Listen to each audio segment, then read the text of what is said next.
Welcome back to GCCKids Connection, where we are connecting with each other while you're home from school. We're connecting with some really cool books, and most importantly, we're connecting with God's Word. We're so glad you're here. Hi kids, and welcome back. Hope you've been having fun with your challenges this week. One of the things that was really important to me when I was growing up was my grandparents. If you have grandparents that live close by, I'm guessing that you probably enjoy spending time with them as well.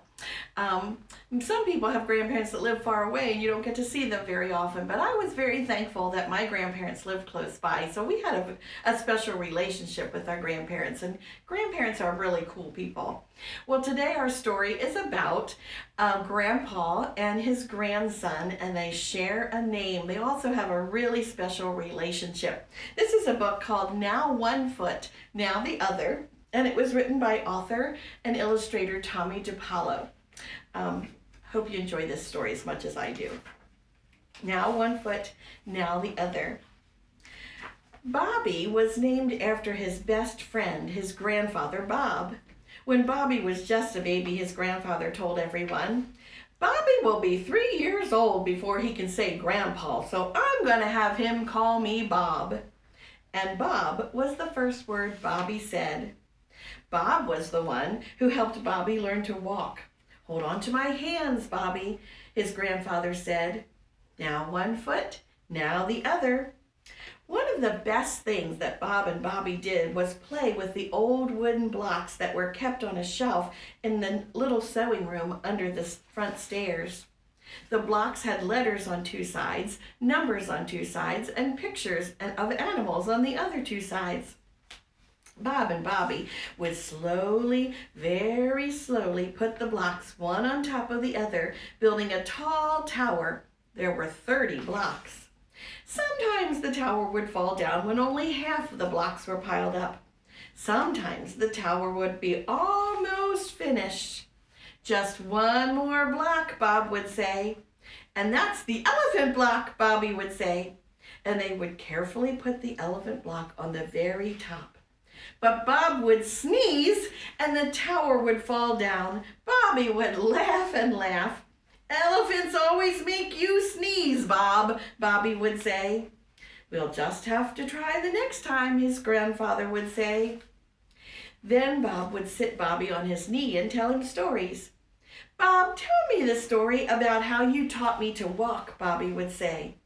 And his grandfather would tell Bobby that he held onto Bobby's hands and said, "Now one foot, now the other," and before you knew it, on Bobby's 5th birthday, Bob and he had a special day. They went to the amusement park. They rode the roller coaster, ate hot dogs and ice cream. They had their pictures taken in a machine, and they sang a song to make a phonograph record. And when it got dark, they watched the fireworks. Kind of sounds like Disney World. On the way home, Bob told Bobby stories. "Now tell me the story about how you taught me to walk," Bobby said. And Bob did. Not long after Bobby's birthday, his grandfather got very sick. Bobby came home and his grandfather wasn't there. "Bob is in the hospital," Dad told Bobby. "He's had what is called a stroke." "I want to go see him," Bobby said. "You can't, honey," Mommy told him. "Right now, Bob's too sick to see anyone. He can't move his arms and legs, and he can't talk. The doctors are not sure if he knows who anyone is. We'll just have to wait and hope Bob gets better." Bobby didn't know what to do. He didn't want to eat. He had a hard time going to sleep at night. Bob just had to get better. Months and months and months went by. Bob was still in the hospital. Bobby missed his grandfather. One day when Bobby came home from school, his father told him that Bob was coming home. "Now, Bobby," Dad said, "Bob is still very sick. He can't move or talk, and when he sees your mother and me, he still doesn't know who we are, and the doctor doesn't think he's going to get much better. So don't be scared if he doesn't remember you." But Bobby was scared. His grandfather didn't remember him. He just laid in bed.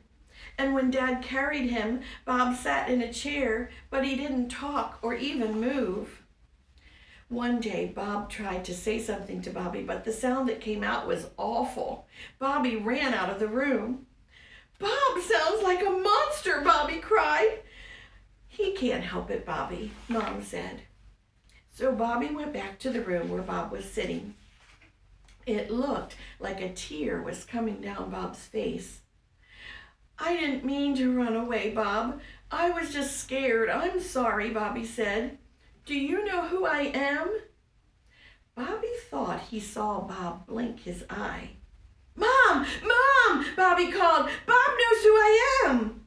"Oh, Bobby," Mom said, "you're just going to upset yourself.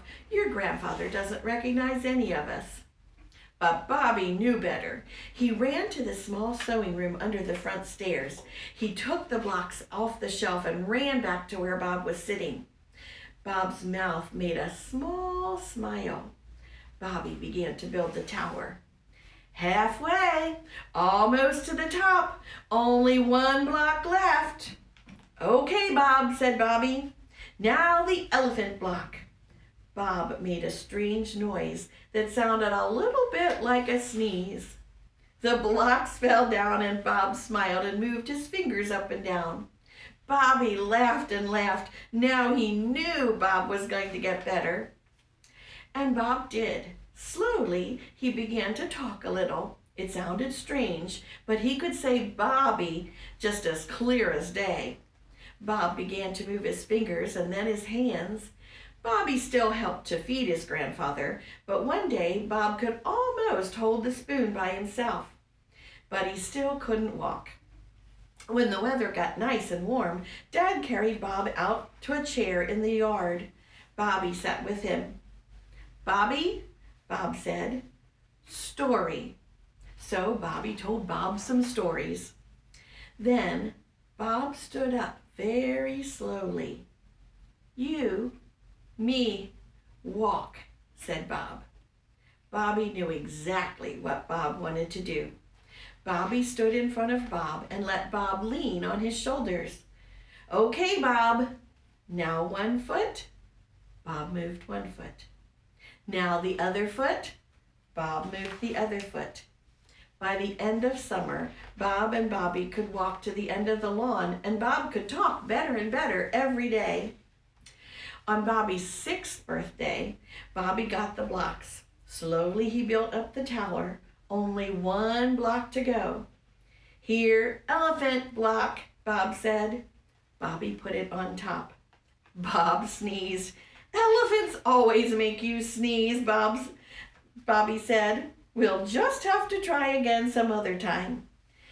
"Now tell me stories," Bob said. Then Bob said, "Bobby, tell a story how you teach Bob to walk." "Well, Bob, you leaned on my shoulders and then I said, 'Now one foot, now the other,' and before you knew it," and Bob could walk. That's very cool. That's a really special relationship that Bob and Bobby had. I hope you have a really special relationship with your grandparents as well. And maybe if your grandparents don't live close, you have an older neighbor that you can kind of adopt as a grandparent. I actually had some grandparents like that too, even though my grandparents lived close by. And the interesting thing about this story is that in most cases, most of the time, it's the older people who are helping the kids. But in this story, the kids were helping the older people. Bobby was helping Bob. And so for your activity today on the sheet, there are 2 verses that I have at the top that kind of remind me of this story. The first one is from Ephesians 4:32 that says, "Be kind and loving to each other, just like Bob and Bobby were to one another." And then from Galatians 6:2, it says, "Share each other's burdens." So on the front side of the page, where you see the picture of Bob helping Bobby learn to walk, you can either write or draw a picture about a time when a grown-up helped you do something. Maybe they helped you learn to ride a bike, or maybe they helped you learn to bake cookies or something like that. Or maybe they just helped you learn how to put on your snowsuit. I don't know, which we didn't need this year. But anyway, the front side is a picture or a story about how grown-ups have helped you. And then on the back, is a place where you can draw or write to tell about a time when you might have helped an older person. Maybe you helped your parents do something, maybe you helped your grandparents, or maybe you helped a neighbor. And then down at the bottom, it says kids help adults in the Bible too. And there are some verses for you to look up. And as you look up those verses, I want you to find out who was the young person that God used and who was the older person that they helped. So something for you to look for. And there are many cases like that in the Bible. Well, have fun. And next time you're with your grandparents, just remember what a special treat that is to have grandparents. See you next time.